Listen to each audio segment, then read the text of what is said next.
सुबह का सूरज अभी अभी निकला था।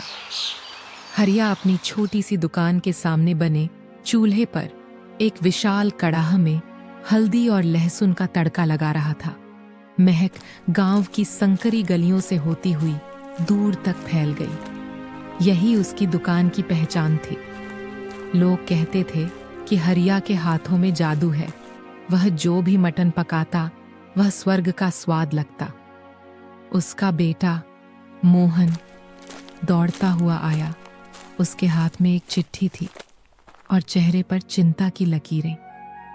बाबूजी, आज बड़े साहूकार बलराम सिंह के घर से ऑर्डर आया है।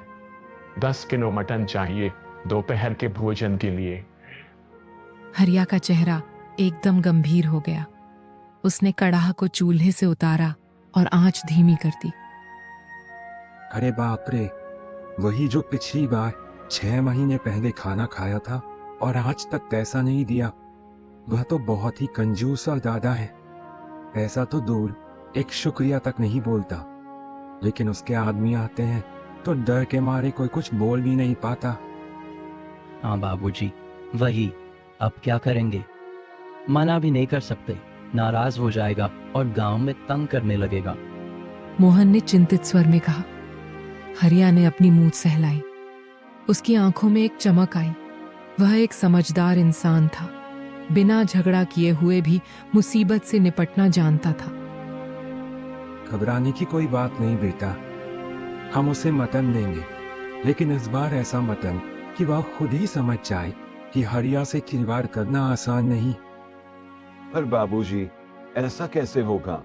मटन तो मटन ही होता है। हरिया मुस्कुराया। बेटा, स्वाद जुबान में नहीं, दिमाग में होता है। जाओ, बाजार से 10 किलो सबसे सख्त और रेशेदार मटन लेकर आओ। ऐसा मटन जो घंटों पकाने के बाद भी नरम ना हो। और साथ ही मेरी विशेष मसाले वाली पोटली भी लेकर आना। मोहन समझ नहीं पाया, लेकिन उसने बाबूजी की बात मानी और बाजार की ओर दौड़ लगा दी। हरिया ने अपना एक पुराना जर्जर बर्तन निकाला जिसमें मटन पकाने में बहुत समय लगता था।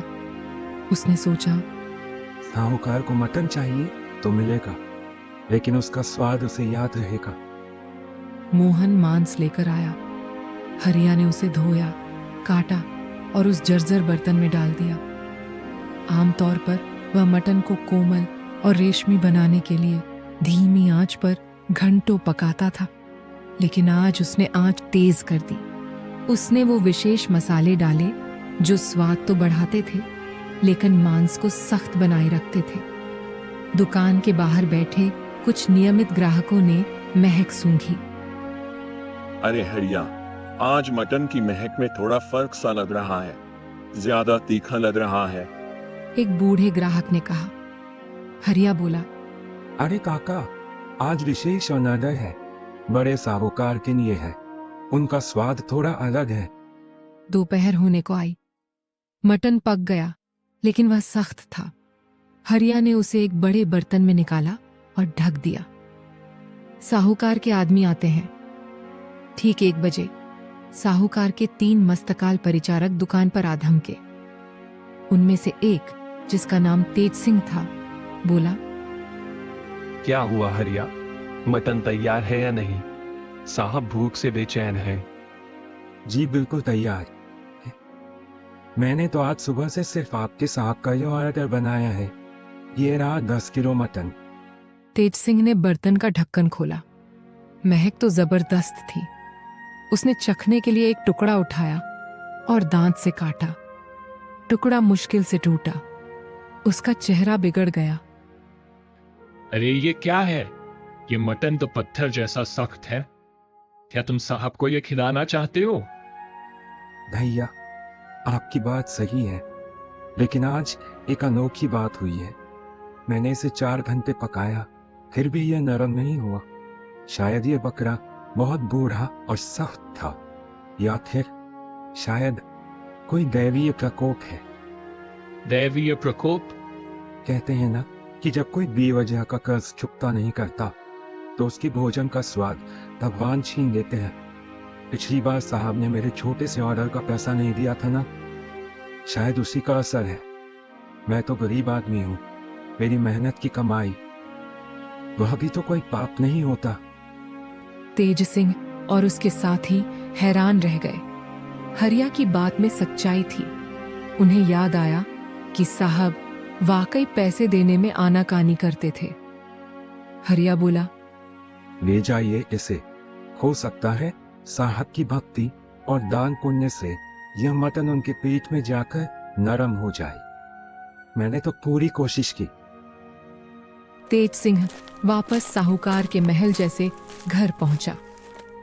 साहूकार बलराम सिंह भूख से बेचैन अपने डाइनिंग हॉल में टहल रहे थे। ले आए मटन, जल्दी परोसो। उन्होंने गरज कर कहा। नौकरों ने मटन परोसा। बलराम सिंह ने पहला कौर मुंह में डाला और जैसे ही चबाने की कोशिश की, उनका चेहरा तमतमा गया। वह चबा नहीं पा रहे थे।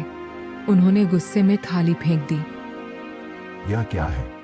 क्या तुमने पत्थर परोस दिए हैं? वह मटन वाला मुझे मूर्ख बना रहा है।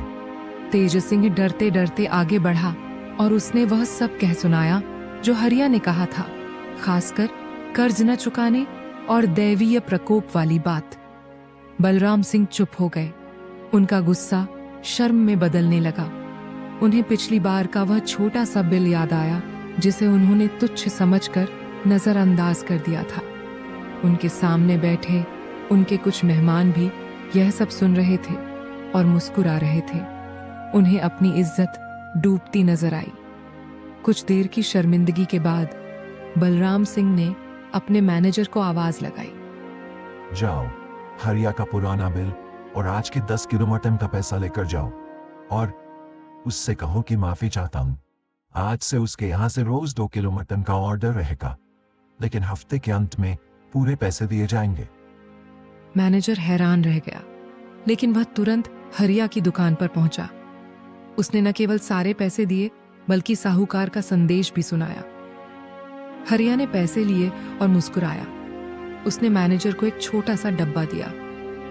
ये लीजिए, ये मैंने अलग से पकाया था, असली नरम मटन है, साहब को दे दीजिएगा, कहना हरिया ने प्रणाम भेजा है। उस दिन के बाद बलराम सिंह ने कभी किसी दुकानदार का पैसा नहीं रोका। हरिया की चतुराई और उसके स्वादिष्ट मटन की चर्चा पूरे गांव में फैल गई। उसने बिना लड़ाई झगड़े के अपने हुनर और समझदारी से न केवल अपना पैसा वसूला बल्कि एक कंजूस आदमी को इंसाफ का सबक भी सिखाया। उस दिन की शाम को जब हरिया और उसका बेटा मोहन दुकान बंद करके घर जा रहे थे, मोहन ने पूछा, बाबूजी, अगर साहूकार गुस्सा होकर आता तो? हरिया हंसा।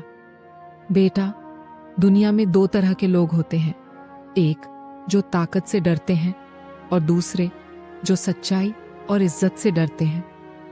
साहूकार दूसरे किस्म का आदमी था। उसने महसूस किया कि उसकी इज्जत खतरे में है और उसने सही रास्ता चुन लिया। बेटा उठो, जाओ और जाके बाजार से बकरे लेके आओ। नहीं बाबूजी, मैं कल बाजार गया था तो मैंने रामू काका की दुकान से एक बहुत ही अच्छा बकरा लाया है। वो तो पिछले घर में बंधा है। ठीक है बेटा, जाओ उसको अच्छे से बनवा के ले आओ। उससे दुकान पर ले जाना है और लोगों को अपना स्वादिष्ट मटन खिलाना है। बेटा उत्साहित होकर पिछवाड़े गया, लेकिन वहां उसे बकरा नहीं बल्कि एक पालतू बकरी बंधी मिली जिसके गले में एक पन्नी बंधी थी। उसे खोलकर देखा तो उसमें लिखा था, रामू काका की दुकान से मुर्गी, बकरा अगले महीने मिलेगा। आजकल कल्लत है। बेटे की तो सिट्टी पिट्टी गुम हो गई। उसे समझते देर न लगी कि कल उसने जो बहुत ही अच्छा बकरा देखा था वह असल में उसकी नींद में आंखों का धोखा था और उसने मुर्गी को ही बकरा समझकर घर ले आया था। अब क्या होगा? बाबूजी का गुस्सा तो अभी से सामने था और दुकान के लिए मटन तैयार करना था।